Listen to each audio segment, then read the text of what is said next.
Serial चल बस के आने वाली इसमें आप देखेंगे कि जब ईशल की माँ को पता चलता है कि ईशल को घर से धक्के देकर निकाला गया है, तो वो आशिर से कहती है कि आशिर, आज मैं तुम्हें सच बताती हूँ कि मेरी बेटी के साथ इतना ज्यादा जुल्म क्यों कर रही है।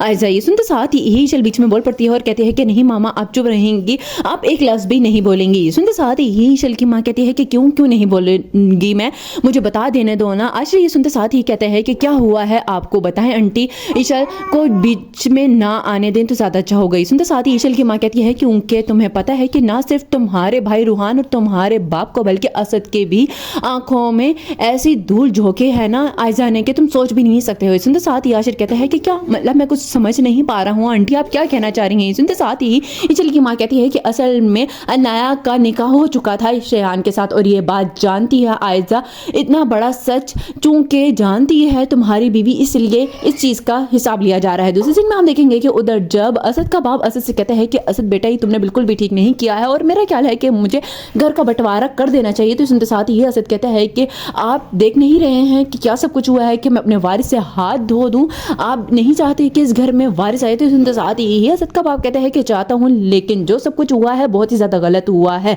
मैंने सोच लिया है कि अब मैं फैसला करके ही रहूंगा। तो सुनते साथ ही असद कहते हैं कि फैसला आप कर लें, लेकिन आशिर को आपने नहीं देखा कि कैसे मेरा साथ देने के बजाय अपनी बीवी का साथ दिया है। तो सुनते साथ ही असद का बाप कहता है कि तुम शायद भूल रहे हो कि आखिर ईशल ही हर बात पर क्यों गलत है। बिल्कुल ठीक कहा था आशिर ने, और देखे ना तुम खुद भी कि आखिर है तो आयजा बेटी तुम्हारी चच्ची की, और हिस्ट्री क्या रही है। लास्ट में आप देखेंगे कि उधर जब आयजा की माँ आयजा से कहती है कि आयजा ये तुमने कितना बड़ा गुनाह कर दिया है। तो सुनते साथ ही आयजा कहती है कि मैंने कोई गुनाह नहीं किया है, मैंने सिर्फ और सिर्फ अनाया के रास्ते में आने वाले पत्थर को ही हटाया है। ये सुनते साथ ही आयजा की माँ कहती है कि तुमने पत्थर को नहीं हटाया है, बल्कि तुमने तो पूरा पहाड़ ही अनाया पे गिरा दिया है। अब तुम्हें नहीं पता कि अब कैसे ईशल की माँ भड़केगी और सब कुछ बोल देगी।